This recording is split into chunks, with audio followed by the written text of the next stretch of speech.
ദൈവമേ, പരിശുദ്ധ പിതാവേ, നാളുകളിലപ്പാ ഞങ്ങൾ ഒന്ന് சேர்ந்து உம்மை துதிக்க உம்முடைய நாமத்தை உயர்த்த நீர் கிருபை செய்திருக்கிறதுக்காக ஸ்தோத்திரம் ஸ்தோத்திரம் ஸ்தோத்திரம்.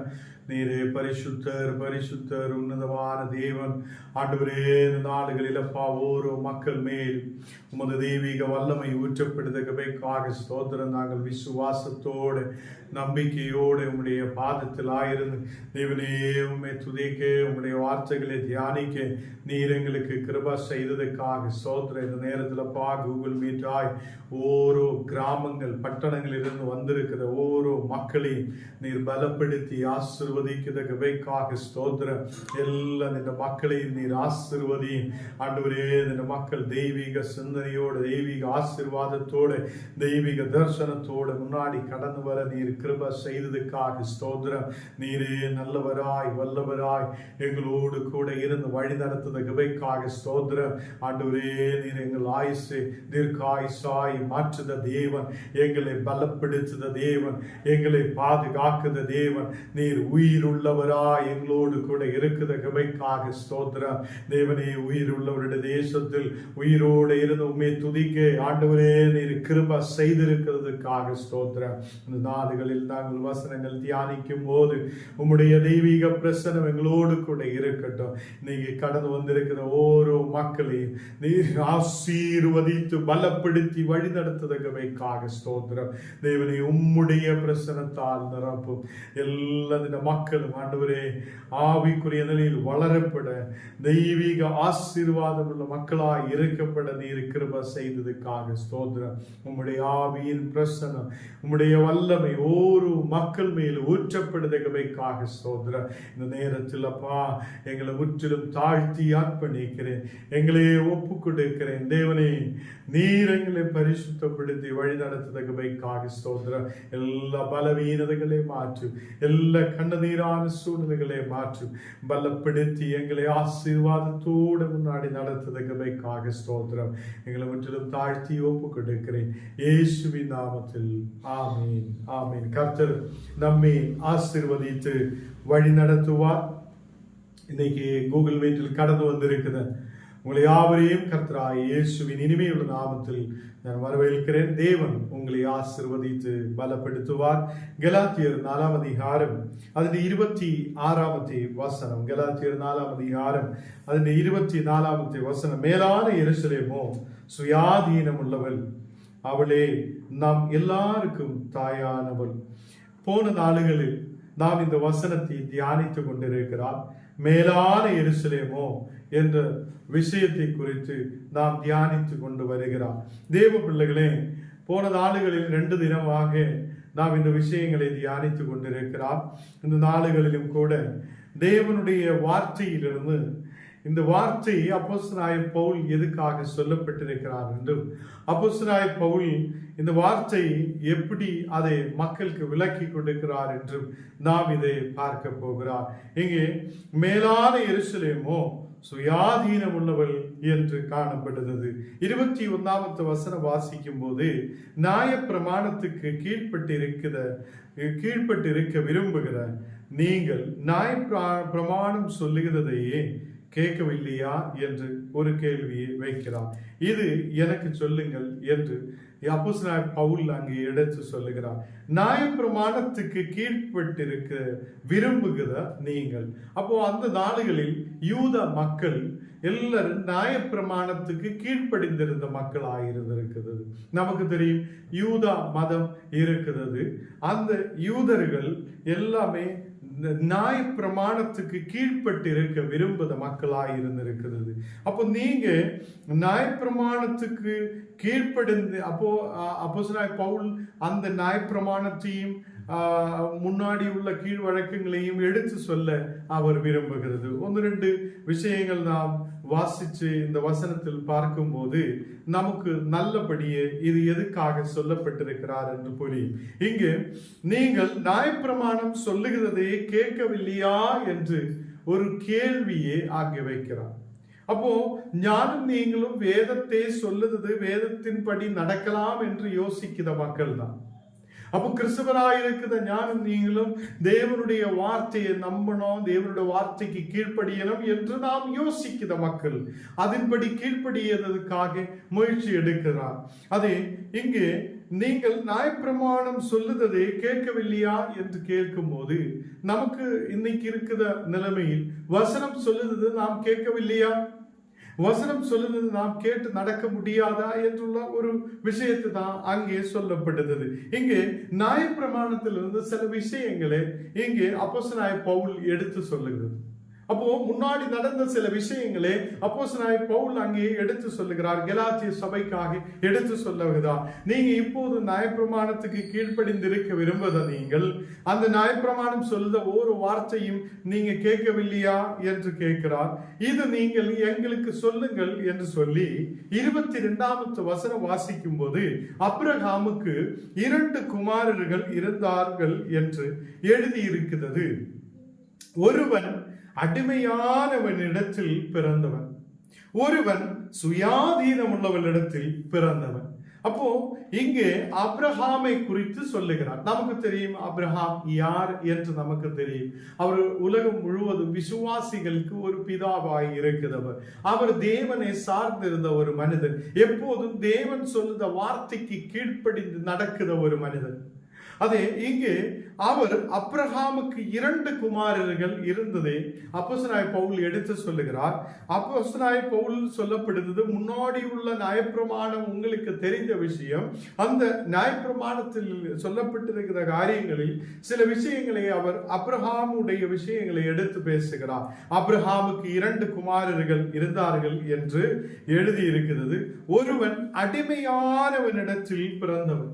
அப்போ ஒருவன் அடிமையான இடத்தில் பிறந்தவனும் ஒருவன் சுயாதீனம் உள்ள இடத்தில் பிறந்தவனுமாய் இருக்கிறது. அப்போ இங்கே 23வது வசனம் வாசிக்கும் போது அடிமையானவளிடத்தில் பிறந்தவன் மாம்சத்தின் படி பிறந்தான் என்று காணப்படுகிறது. அப்போ அடிமையானவளிடத்தில் பிறந்தவன் மாம்சத்தின் படியே பிறந்திருக்கிறார் என்று சொல்லப்படுகிறது. அப்ப 2 விஷயங்கள் இங்க சொல்லப்படுகிறது. ஒன்று, அடிமையானவளிடத்தில் பிறந்த ஒருவன் சுயாதீனம் உள்ளவனிடத்தில் பிறந்த ஒருவன். இந்த 2 வார்த்தையை நீங்க நல்ல கவனமாய் கேளுங்க. அடிமையானவளிடத்தில் பிறந்த ஒருவனும் சுயாதீனம் உள்ளவனிடத்தில் பிறந்த ஒருவன். அதில் தேவனுடைய வார்த்தை சொல்லப்படுகிறது, அடிமையானவளிடத்தில் பிறந்தவன் மாம்சத்தின் படி பிறந்தார் என்று சொல்லப்படுகிறது. அப்போ மாம்சத்தின் படியே ஒருவன் பிறக்கிறார், அவன் அடிமையானவளிடத்திலிருந்து பிறக்கப்பட்டவன். அப்போ இங்கே அடிமையானவள் யார், அதே மாதிரி சுயாதீனம் உள்ளவள் யார் என்று அப்போஸ்தலனாகிய பவுல் எடுத்து சொல்லுகிறார்.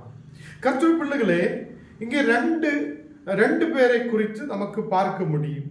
இங்கே ஆபிரகாமுக்கு நமக்கு தெரியும், ஆபிரகாமுக்கு குழந்தைகள் இல்லாத இருக்கிறார். ஆபிரகாம் ரொம்ப நாளா விசுவாசத்தோடு இருந்த ஒரு மனிதன். அந்த மகனுக்கு குழந்தை இல்லாத இருக்கும் போது தன் மனைவி அவனிடத்தில் சொல்லுகிறார், நீர் என் தாசியே, அதை நீ உன்னுடைய மனைவியாக ஏற்றுக்கொள். அப்போ அங்கே அடிமையானவள் என்று சொல்லப்படுகிறது யாரை குறித்தது கீழே நமக்கு வசனத்தில் வாசிக்கும் போது நமக்கு பார்க்க முடியும். இங்கே 25வது வசனம் வாசிக்கும் போது, ஹாகார் என்பது அரபி தேசத்தில் உள்ள சீனாய் மலை. அந்த ஹாகார் இப்பொழுது இருக்கிற எருசலேமுக்கு சரி, இவள் தன் பிள்ளைகளோடு அடிமைப்பட்டிருக்கிறார்களே என்று சொல்லுகிறார். அப்போ அங்கே ஆபிரகாமும் சாராவும் கணவன் மனைவியாய் இருக்கிறார். ஆபிரகாமுடைய மனைவி சாராய். இந்த சாராளுக்கு அங்கே குழந்தை இல்லை. அப்போ சாராள் நினைக்கிறார், என்னுடைய தாசியை ஆபிரகாமுக்கு மனைவியாய் கொடுக்கலாம். அதுதான் ஹாகார். அப்போ ஹாகாருக்கு அங்கே ஹாகாரை இவர் திருமணம் செய்து ஹாகாரில் ஒரு பிள்ளை அங்கே உருவாகுது. அந்த ஹாகாரில் ஒரு பிள்ளை உருவாகுது. அது அடிமைப்பட்டிருக்கிற ஒரு பிள்ளை, அடிமையானவளிடத்தில் இருந்து வந்த ஒரு பிள்ளை என்று அங்கு காணப்படுது. அப்போ கர்த்தர் பிள்ளைகளே, சாராவும் கொஞ்ச நாள் கழியும் போது தேவனுடைய கிருபையாலே, தேவனுடைய வார்த்தையாலே அவங்களுக்கும் சாராவுக்கும் ஒரு குழந்தை பிறக்குது. அப்போ இங்க 2 பேரை குறித்து, அடிமையானவள் என்று சொல்லுது ஆகாரை குறித்து, அதே சுயாதீனம் உள்ளவள் என்று சொல்லுது சாராளை குறித்தும் சொல்லப்படுகிறது. கர்த்தர் பிள்ளைகளை, இங்கே 23வது வசனத்தில் வாசிக்கும் போது, அடிமையானவளிடத்தில் பிறந்தவன் மாம்சத்தின்படி பிறந்தார், சுயாதீனம் உள்ளவளிடத்தில் பிறந்தவன் வாக்கு தத்துவத்தின்படி பிறந்தார் என்று காணப்படுகிறார். அப்போ சுயாதீனம் உள்ள இடத்தில் தான் வாக்குத்தத்தம் இருக்குது. ஹல்லேலூயா. நம்மை கர்த்தராய் இயேசு சுதந்திரராய் மாற்றி இருக்கிறது. நாம் அடிமை அல்ல. இப்போ நாம் இனியும் போய் அடிமையாய் மாற்றப்படக்கூடாது. கர்த்தர் பிள்ளைகளை, இந்த நாடுகளில் நாம் அடிமையாய் கடந்து செல்லக்கூடாது. அது சாத்தானுக்கு அடிமையாக கூடாது, மனிதர்களுக்கு அடிமையாக கூடாது. நாம் தேவனுடைய பிள்ளைகளாய் இருக்கும் போது நாம் சுயாதீனம் உள்ளவராய் இருக்கணும் என்று அப்போஸ்தலனாகிய பவுல் இங்கே எடுத்து சொல்லுகிறது. ஹல்லேலூயா. கர்த்தர் பிள்ளைகளே, உங்களுக்கு இந்த வார்த்தை நல்லபடி புரிகிறார் என்று நான் நினைக்கிறேன். தேவ பிள்ளைகளே, அடிமையானவளிடத்தில் பிறந்தது, அது ஹாகாருடைய இடத்தில் பிறந்தது, அது மாம்சத்தின்படி பிறந்திருக்கிறார் என்றும், சுயாதீனம் உள்ளவளிடத்தில் பிறந்தவன் வாக்கு தத்துவத்தின்படி பிறந்தார் என்றும் காணப்படுகிறது. அப்போ இங்கே சாராளுக்கு பிறக்குத மகன் அவன் வாக்கு தத்துவத்தின்படி பிறந்தவனாய் காணப்படுகிறது. அப்போ ஞானும் நீங்களும் இந்த வாக்கு தத்துவத்தின்படி பிறக்குத மக்களாய் காணப்படணும். அதுக்கு நாம் சுயாதீனம் உள்ளவராய் மாற்றப்படணும். அதுதான் இங்கே எடுத்து சொல்லுறது. 26ஆம் வசனத்தில் நான் வாசிச்சு கேட்டது, மேலான எருசலேமோ சுயாதீனம் உள்ளவள் என்று சொல்லுகிறார். அப்போ பாவத்தில் இருக்கிற எருசலேமை குறித்து அல்ல அங்கே சொல்லப்படுது. பாவத்தில் இருக்கிற அநேக பாவங்களுக்குள்ளேயும் கஷ்டத்துக்குள்ளேயும் துன்பங்களுக்குள்ளே இருக்கிற ஒரு எருசலேமை அல்ல அங்கே சொல்லப்பட்டிருக்கிறது. சுயாதீனம் உள்ள எருசலேம் அது இயேசுவோடு கூட இருக்கிற எருசலேமாய் இருக்கும். இயேசுவோடு கூட இருக்கிற ஒரு எருசலேம், அதை அங்கே சுயாதீனம் உள்ளவர்களிடத்தில் வாக்குத்தத்தத்தின்படி நாம் முன்னாடி கடந்து செல்ல முடியும். கர்த்தர் பிள்ளைகளே, ஞான் நீங்களும் பிறக்கப்பட்டிருக்கிறது வாக்குத்தத்தத்தின்படி நிலைநிற்கிறதுக்காக தான். நாம் அடிமையாக போகிறதுக்காக அல்ல. அதனாலதான் தேவனுடைய வார்த்தை சொல்லுது, நாம் அதை அப்பா பிதாவே என்று கூப்பிடுறதுக்கு புத்திரசீகாரத்தின் ஆவியை அவர் நமக்கு கொடுத்திருக்கிறார். தேவ பிள்ளைகளே, அடிமையானவளிடத்தில் பிறந்தவன் மாம்சத்தின்படி பிறந்திருக்கிறது, அதை சுயாதீனம் உள்ளவளிடத்தில் பிறந்தவன் வாக்கு தத்தத்தின்படி பிறந்தார் என்று காணப்படுகிறது. 24ஆம் வசனத்தில் அங்கே அப்போஸ்தலனாகிய பவுல் எடுத்து சொல்லுற சில விஷயங்கள், இவைகள் ஞான அர்த்தம் உள்ளவைகள். இவைகள் எல்லாம் இங்கே சொல்லப்பட்ட ஒரு வார்த்தைகளும் ஞான அர்த்தம் உள்ள வாக்குகளாய் இருக்குது என்று அப்போஸ்தலனாகிய பவுல் சொல்லுகிறது. அந்த ஸ்திரீகள் 2 ஏற்பாடுகளோ, அங்கே அப்போஸ்தலனாகிய பவுல் கேட்கிறார், இந்த 2 ஸ்திரீகளும் அவங்கள் 2 ஏற்பாடுகளோ என்று அங்கே கேட்கிறார். ஒன்று சீனாய் மலையின் உண்டான ஏற்பாடு. ஒரு ஸ்திரீ சீனாய் மலையின் மேல், அது சீனாய் மலையில் உண்டான ஒரு ஏற்பாடு, அது அடிமத்தத்திற்கு உள்ளாக பிள்ளை பிறக்குது என்று காணப்படுகிறார். அப்போ இங்கே இந்த ஒரு ஸ்திரீ அது சீனாய் மலை உண்டான ஒரு ஏற்பாடு என்று காணப்படுகிறார். அப்ப 2 ஸ்திரீகள் 2 ஏற்பாடாய் இருக்கிறது. இந்த 2 ஸ்திரீகளும், அதில் ஒரு ஸ்திரீ அதை சீனாய் மலையில் உண்டான ஏற்பாடு என்று காணப்படுகிறது. அது அடிமத்தத்துக்குள்ளாக பிள்ளை பிறக்குது என்று சொல்லுகிறார். அப்போ அடிமத்தத்துக்குள்ள நேராய் கடந்து செல்லுத ஒரு பிள்ளைகள் இந்த ஹாகாருடைய சந்ததியில் உருவாயிருக்கிறது என்று அப்போஸ்தலனாகிய பவுல் எடுத்து சொல்லுகிறது. அங்கே அப்போஸ்தலனாகிய பவுல் 24ஆம் வசனத்தில் அது ஹாகார் என்பவள் தானே என்று எடுத்து பேசுகிறார். அடிமத்தத்துக்குள்ள பிள்ளையை பெற்றவள், அடிமத்தத்துக்குள்ள இருந்து அந்த மாம்சத்தின் படியே பிள்ளைகளை பெற்றவள் என்று அங்கே காணப்படுகிறார். அவங்களுக்குள்ள வாக்குத்தத்தம் இல்லை. அவங்களுக்கு பிதாவா ஆபிரகாம் தான். பட் அவங்களுக்குள்ள ஆபிரகாமுடைய அதே வாக்குத்தத்தங்கள் அங்கே இல்லை. சுயாதீனம் உள்ள இடத்தில் தான் வாக்குத்தத்தம் இருக்கிறது என்று நமக்கு இந்த வசனத்தில் பார்க்க முடிகிறது. கர்த்தர் பிள்ளைகளை, ஞானும் நீங்களும் இனிமேல் அடிமையாய் இருக்கக்கூடாது. சாத்தானுக்கு அடிமையாய் மாற்றப்படக்கூடாது. நாம் மனுஷனுக்கு அடிமையாய் மாற்றப்படக்கூடாது. நாம் சுயாதீனம் உள்ளவராய் இருந்து வாக்குத்தத்தங்களை பெற்றுக்கொண்டு முன்னாடி கடந்து செல்லுத மக்களாய் நாம் காணப்படணும். இங்கே 25வது வசனத்தில் நான் வாசிச்சு கேட்ட மாதிரி, ஹாகார் என்பது அரபி தேசத்தில் உள்ள சீனாய் மலை. அந்த ஹாகார் இப்பொழுது இருக்கிற எருசலேமுக்கு சரி, இவள் தன் பிள்ளைகளோடு அடிமைப்பட்டிருக்கிறார் என்று சொல்லப்படுகிறார். கர்த்தர் பிள்ளைகளே, இந்த எருசலேம் இன்னைக்கு அடிமைப்பட்டிருக்கிறது என்று இங்கே எடுத்து சொல்லுகிறது. இதனாலே தன் பிள்ளைகளாலே அடிமைப்பட்டிருக்கிற எருசலேம். கர்த்தர் பிள்ளைகளே, இந்த நாடுகளில் அடிமையாக்கப்பட்ட எருசலேமை குறித்து அல்ல ஆண்டவர் நம்மோடு பேசுகிறது. நம் மேலான எருசலேமோ சுயாதீனம் உள்ளவளாய் என்றைக்கும் இருக்கும். மேலான எருசலேம் அதே அடிமையாயிருக்கிற எருசலேமுக்கு அல்ல. அடிமையாயிருக்கிற எருசலேம் அது அரபி தேசத்தில் உள்ள சீனாய் மலை என்று இங்கு வசனத்தில் எடுத்து சொல்லுகிறார். அந்த சீனாய் மலை ஹாகார், ஹாகார் இப்பொழுது எப்படி இருக்கிறார்? அந்த ஹாகார் இன்னைக்கு எருசலேம் அடிமைப்பட்டு இருக்கிறது என்று சொல்லப்படுகிறது. கர்த்தர் பிள்ளைகளே, 27வது வசனத்துக்கு நாம் கடந்து வரும்போது, அந்தபடி பிள்ளை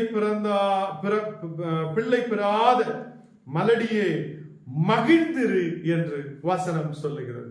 27வது வசனத்தில் அங்க சொல்லுகிறது, அந்தபடி பிள்ளை பெறாத மலடியே மகிழ்ந்திரு, கர்ப்ப வேதனைப்படாதவளை களிப்பாய் எழும்பி ஆர்ப்பரி என்று சொல்லுகிறார். இங்கே புருஷன் உள்ளவளை பார்க்கிலும் அநாத ஸ்திரீக்கே அதிக பிள்ளைகள் உண்டு என்று எழுதியிருக்கிறது. இங்கே அப்போஸ்தலனாகிய பவுல் எடுத்து சொல்லுகிறார், புருஷன் உள்ள ஸ்திரீயை பார்க்கிலும் அநாத ஸ்திரீக்கே அதிக பிள்ளைகள் இருக்கிறது என்று சொல்லப்படுகிறார். கர்த்தர் பிள்ளைகளே, நாம் புருஷன் இருந்தும் இன்னைக்கு அநாதையை போல அநேக ஆயிரம் பேர் இருக்கிறார். புருஷன் இருந்தும் இன்னைக்கு அநாதையை போல நாம் கடந்து செல்லுகிறது. நம் குடும்பங்களில் நாம் ஆயிருக்கிற இடங்களில் ஒரு அநாதையை போல வாழ்க்கையை கொண்டு போகிறார். இந்த நாடுகளில் நாம் அதே கர்த்தருடைய வார்த்தைக்கு நேராய் கடந்து வரட்டும். தேவ பிள்ளைகளே, அடிமையாய் இருக்கக்கூடாது. இன்னைக்கு அநேகம் பேர் அடிமையாய் இருக்கிறார், மனிதர்களுக்கு அடிமை. அதனாலே குடும்பத்தில் அநேகம் பிரச்சனை. மனிதர்களுக்கு அடிமைப்பட்டு அவன் வாழ்க்கைகளே தொலைத்து விடுத அநேக ஆயிரம் பேர். தன் மனைவியை, கணவனை, குடும்பத்தில் இருக்கிற மக்களை கவனிக்க முடியாது இருக்கிற அநேகம் பேர். கர்த்தர் பிள்ளைகளே, இங்கே வசனத்தில் சொல்லப்படுகிறது, அநாத ஸ்திரீக்கு அதிக பிள்ளைகள் உண்டு என்று எழுதியிருக்கிறது என்று அப்போஸ்தலனாகிய பவுல் எடுத்து சொல்லுகிறார். கர்த்தர் பிள்ளைகளே, நாம் ஆயிருக்கிற வேதனைகளின் மத்தியில், நாம் ஆயிருக்கிற சூழ்நிலைகளின் மத்தியில் அதே இந்த நாடுகளில் இயேசுவுக்கு நேராய் நாம் கடந்து வரட்டும். அடிமையாய் அல்ல. ஒரு வட்டி தேவன் நம்மை அடிமையாய் இருக்கிற இடத்திலிருந்து கூட்டிக் கொண்டு வந்திருக்கிறது.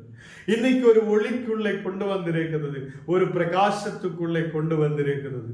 தேவன் நம்மை விடுவித்தவராய் இருக்கிறது.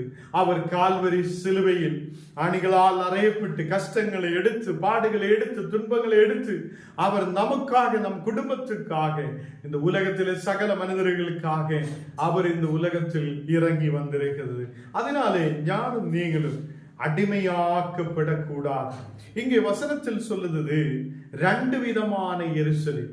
ஒன்னு அடிமையாக்கப்பட்ட எருசலேம், ஒன்னு அதை சுயாதீனம் உள்ள எருசலேம் நாம் எங்க நிக்க விரும்புகிறார் என்று நாம் யோசிக்கட்டும். தேவ பிள்ளைகளே, மேலான எருசலேமோ சுயாதீனம் உள்ளவள் என்று எடுத்து சொல்லப்படுகிறது. ஹாகார் அங்கே அடிமையாக்கப்பட்டிருக்கிறது. அவங்களுடைய பிள்ளைகளாலேயே அவங்கள் அடிமையாக்கப்பட்டிருக்கிறது என்று காணப்படுகிறார். அந்த சீனாய் மலை இன்றைக்கு அதே எருசலேம் தான் என்று எடுத்து சொல்லப்படுகிறது. கர்த்தருடைய பிள்ளைகளே, அந்த அடிமையாக்கப்பட்ட எருசலேமில் அநேக பாவங்கள், அநேக கஷ்டங்கள், பாடுகள், அடிமையாக்கப்பட்ட ஒரு சூழ்நிலை அங்கே காணப்படுகிறது.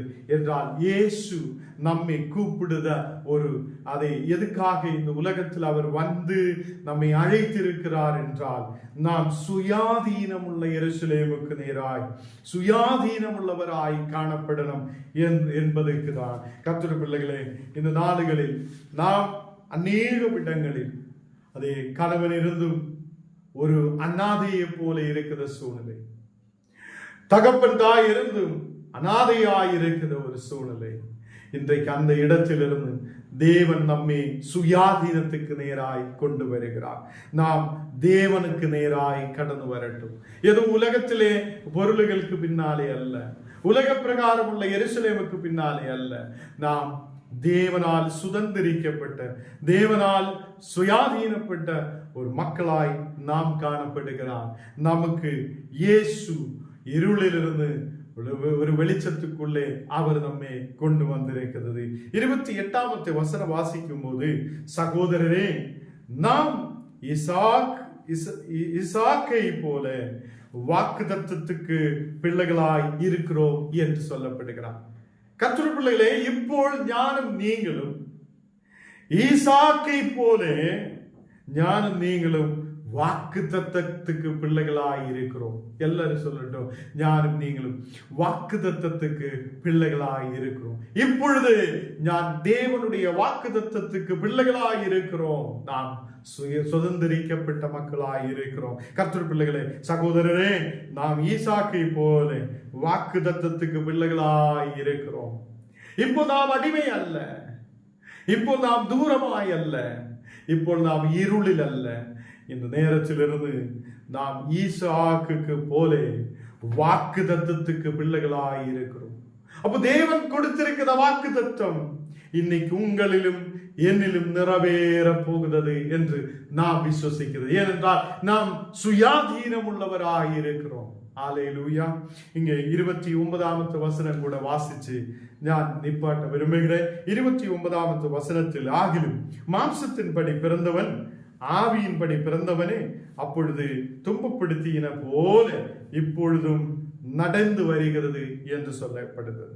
கர்த்தருடைய பிள்ளைகளே, ஆகிலும் மாம்சத்தின்படி பிறந்தவன், அதாவது யாரை? ஹாகரால் அதை பிறந்தவன், அடிமையாக்கப்பட்டவன்.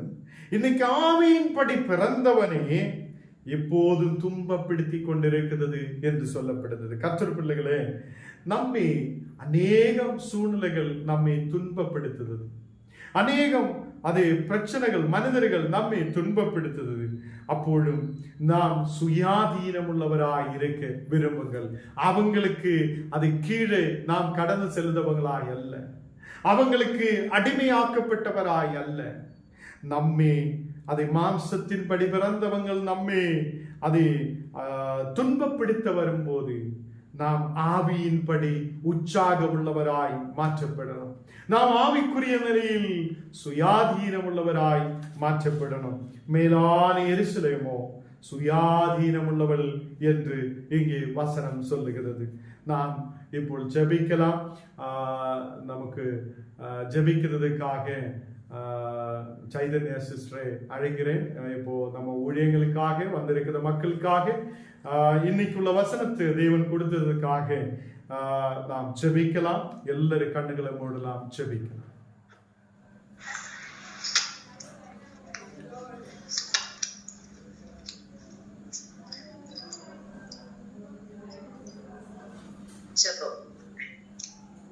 எங்கள் அன்பின் பரலோக பிதாவே, ஸ்தோத்திரிக்கிறோம் ஐயா. ஸ்தோத்திரம், ஸ்தோத்திரம் ராஜா. துதிகளின் மத்தியில் வாசம் செய்கிறவரே ஸ்தோத்திரம் அப்பா. இரக்கமுள்ளவரே ஸ்தோத்திரம் ராஜா. வாக்கு மாறாதவரே ஸ்தோத்திரிக்கிறோம் ராஜா. துதிக்கிறோம் ஆண்டவரே. ஏழைகளின் பெலனாய் இருக்கிறவரே ஸ்தோத்திரம் ராஜா. நன்றியோடு துதிக்கிறேன் அப்பா. இந்த நாள் முழுதும் கூட ராஜா எங்களை சுகம் பெற ஜீவனோடு வழிநடத்தி பாதுகாத்து ஆண்டவரே, இந்த இரவு நேரத்திலும் கூட அப்பா நாங்கள் ஒவ்வொரு குடும்பமாய் கூட ராஜா இந்த ஆன்லைன் மூலியமாக அப்பா உடைய வார்த்தையை கேட்கும்படி செய்த கிருபைக்காய் நன்றி ஆண்டவரே. ஸ்தோத்திரிக்கிறோம் ராஜா. இந்த நாள் கேட்ட வார்த்தைகளின்படி அப்பா ஸ்தோத்திரிக்கிறோம் ராஜா. மாம்சத்தின்படி ஆவிக்கு ஏற்றபடி ஆண்டவரே பிள்ளைகளை ஆண்டவரே எப்படி இருக்கணும் எப்படி இருக்க கூடாது என்று ஆண்டவர் இந்த வார்த்தைகளை நான் கேட்ட வண்ணமாய் ஆண்டவரே நாங்கள் நடக்கும்படியா நீர் உதவி செய்யுங்க ராஜா. ஸ்தோத்திரிக்கிறோம் ராஜா. இந்த மீட்டிங்ல கலந்து கொண்டிருக்கிற ஒவ்வொரு குடும்பத்தையும் விட கரங்களில் நாங்கள் ஒப்பு கொடுக்கிறோம் அப்பா. என்ன நோக்கத்தோடு ஒரு எதிர்பார்ப்போடு ஆண்டவரே ஒவ்வொரு குடும்பமும் ஆண்டவரே இந்த வார்த்தைகளை கேட்கிற ஆண்டவரே பாக்கியத்தை நீர் கொடுத்த கிருபைக்காய் கூட நாங்கள் நன்றி செலுத்துகிறோம் கர்த்தாவே. ஆமாண்டவர் இந்த ஒவ்வொரு குடும்பத்தில் உள்ள குறைகளை எல்லாம் நீர் மாற்றுங்க கர்த்தாவே. என்ன பிரச்சனைகள் இருக்கிறது எங்களுக்கு தெரியாதப்பா, நாங்கள் முகத்தை மட்டுமே நாங்கள் பார்க்கிறோம் ஐயா. நீர் ஒவ்வொருவரின் ஆண்டவரை இருதயங்களின் ஆழங்களை அறிகிற என் தேவன் ஆண்டவரே ஒவ்வொரு குடும்பத்தை நீர் சந்திங்கப்பா. ஸ்தோத்திரிக்கிறோம் ராஜா. எங்களுக்காக ஆண்டவரே உடைய வார்த்தையை பேசுகிற ஆண்டவரை எங்களுடைய பாஸ்டர் ஐயாவை உடைய கரங்களை நாங்கள் ஒப்புக் கொடுக்கிறோம் அப்பா. ஸ்தோத்திரிக்கிறோம் ராஜா. எல்லா பலவீனங்களையும் தாண்டி ஆண்டவரே எங்களுக்காக வார்த்தைகள் ஆண்டவரை பேசுகிற அடியானை ஆண்டவரே நீர் மறைத்து பேசுகிற கிருபைக்காய் நன்றி அப்பா. உச்சந்தலை முதல் உள்ளங்கால் வரை ஆண்டவரை தொட்டு ஆண்டவரை ஆசீர்வதிங்கப்பா. எல்லா பலவீனங்களையும் நீர் எடுத்து போடுங்க கர்த்தாவே. இந்த ஊழியத்தின் மூலியமாக ஆண்டவரே அநேக ரட்சிக்கப்படும்படியாகும் ஆண்டவரே அநேக குடும்பங்கள் சாட்சியாய் மாறும்படியாய் நீர் உதவி செய்யுங்க கர்த்தாவே. ஸ்தோத்திரிக்கிறோம் ராஜா. இந்த ஊழியத்தின் பலப்படுத்துங்க, தாங்கிக் கொள்ளுங்கப்பா. அவர் போகிற இடங்களில் எல்லாம் உடைய சமூகம் முன்பாக செல்லட்டும் ராஜா. இங்கெல்லாம் உடைய வார்த்தையை சுமந்து செல்லுகிறார்கள் ராஜா. அந்த இடத்தில் அற்புதங்களை செய்கிறேன் தேவன் ஆண்டவரே. ஸ்தோத்திரிக்கிறோம் கர்த்தாவே. அடு குடும்பத்தை ஆசீர்வதிங்க கர்த்தாவே. அடு ஊழியங்களை பலப்படுத்துங்கப்பா. பிள்ளையை ஆசீர்வதிங்க கர்த்தாவே. இன்னும் நீர் தாங்கிக் கொள்ளுங்க ஆண்டவரே. ஸ்தோத்திரிக்கிறோம் ராஜா. இன்னும் இந்த நேரத்தில் நாங்கள் யார் யாருக்காக செபிக்க கடமைப்பட்டிருக்கிறோமோ அவர்கள் எல்லாம் நீர் ஆசீர்வதிங்க கர்த்தாவே.